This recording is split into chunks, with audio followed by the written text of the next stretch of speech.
The 2023 election has come and gone.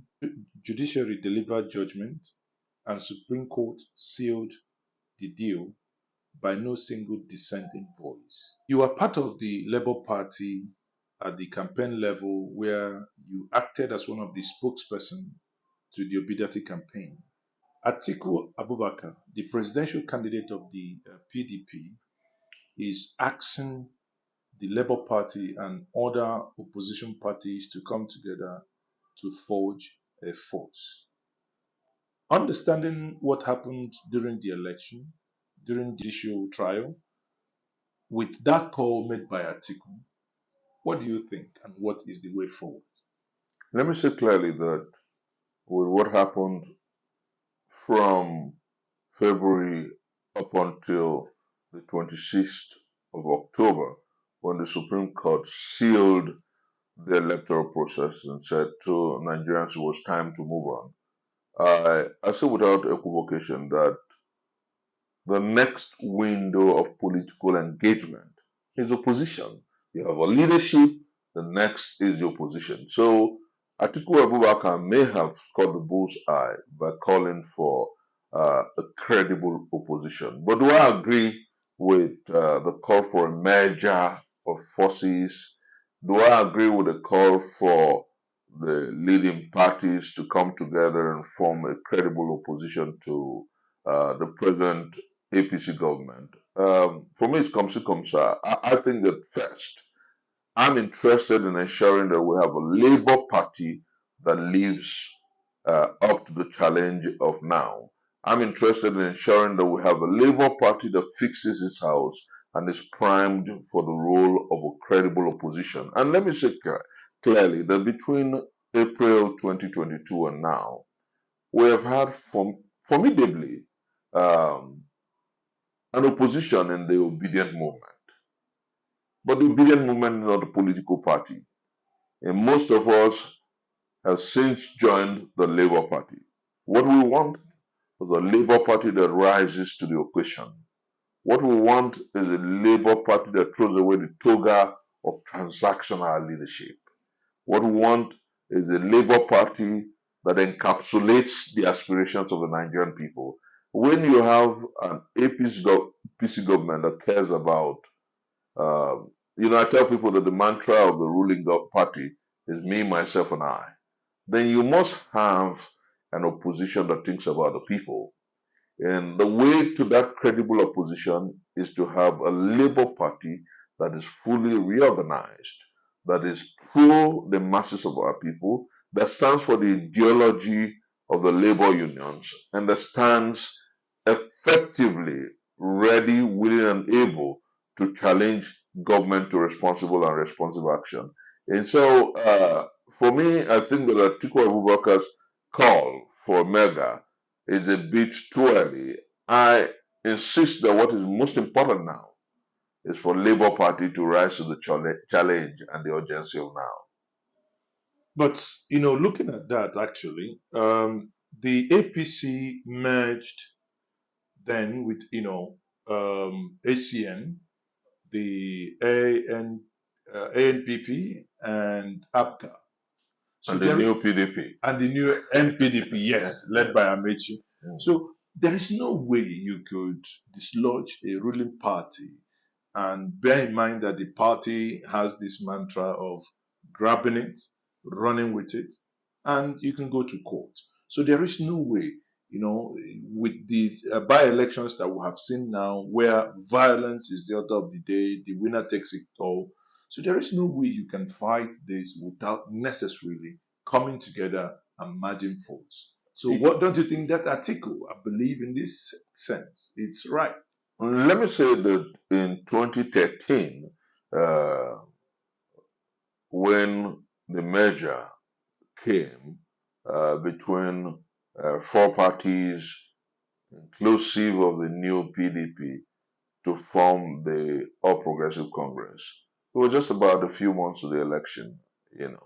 What you need now, just a few months after the swearing-in, is a credible opposition. You must have an opposition that thinks about criticizing challenging and giving direction to our country. Um, Maybe when you have done that for the first 2 years effectively, you begin to think about merging for electioneering purposes. What Nigerians need now, when you talk about Tinubu's government, they tell you, oh, it's not a year yet. It's not a year yet. What you need is a party that is strong enough to show direction. I expect that we should have a Labour Party, for instance, that is able to challenge leadership to responsible and responsive action. And I have said, along with the coalition that is interested in reorganizing Labour Party, the Coalition for a New Nigeria, we have said that the time has come for Julius Abure, the chairman of the Labour Party, to step aside based on the terms and the conditions of settlement reached in 2022. You know, when Abure took over an existing tenure, and at the course of discussing the future of the Labour Party, INEC was involved, TUC was involved, and the Nigerian Labour Congress was involved. And they reached an understanding with Abure when he took over. And the terms of understanding was signed on the 27th of June 2022, where they gave Abure a mandate to constitute a board of trustees for the party. Since then, the NUC, the TUC, and the NLC have submitted the names of the trustees. Abure hasn't constituted a board of trustees. They reached an understanding about the drive or membership. But for the ObiDient movement and Peter Gregory Obi, not one person would have come into the party because Abure was interested in perhaps furthering his own nest. And I say this without equivocation, that the time has come. The elections are gone. What does the Labour Party need?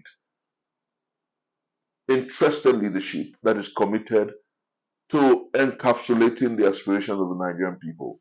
Labour Party as it stands today does not need a Julius Abure. Labour Party as it stands today does not need a Lamidi Apapa.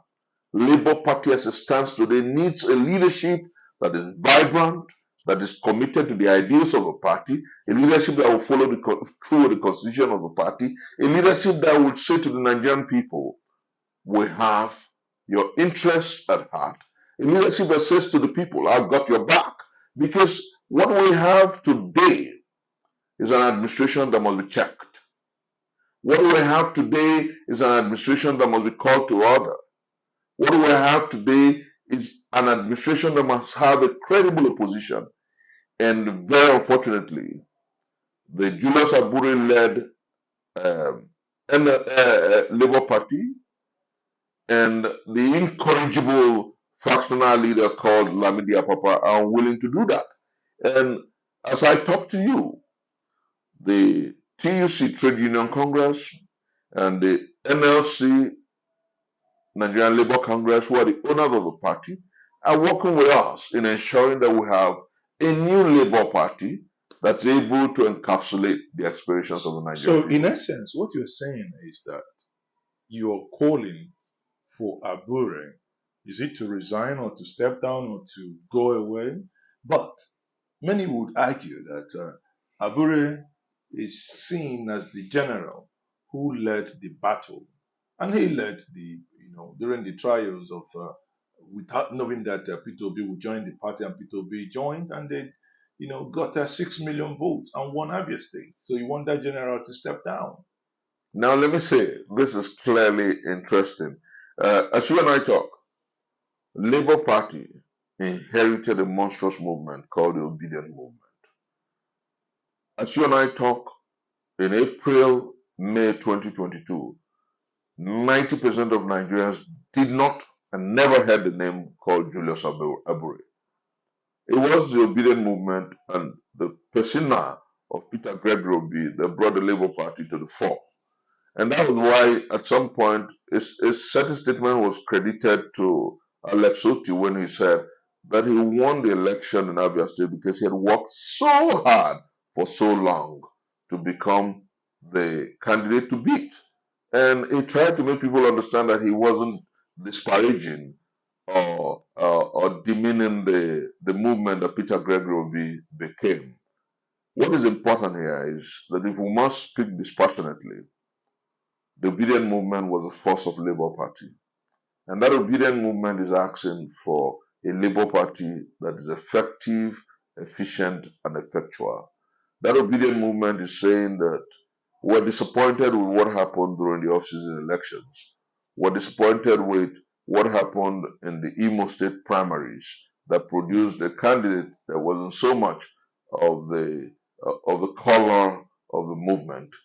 What the ObiDient movement is saying is that the Labour Party did not support its candidates effectively in Bayelsa and in Kogi State. And what the ObiDient movement is saying is that in the next off-season, off-cycle election, which is the Edo State election, and Edo arguably is the most obedient state, we want Labour Party primaries that will be extremely transparent, free, fair, and credible. And we want to produce a candidate who can win Edo State for the Labour Party. And I say, without equivocation, that Julius Abure has done his bit. Labour Party going forward does not demand, deserve, or want a transactional leader. And I'm saying this without doubt or equivocation. Abure has done his bit. The time to go is now. Sorry, you've mentioned this, you use this word a little short time that I've been with you here. Transactional leadership. Are you insinuating that the Labour Party so far has been a transactional, or rather has offered the Labour Party faithfuls a transactional leadership? Very clearly so.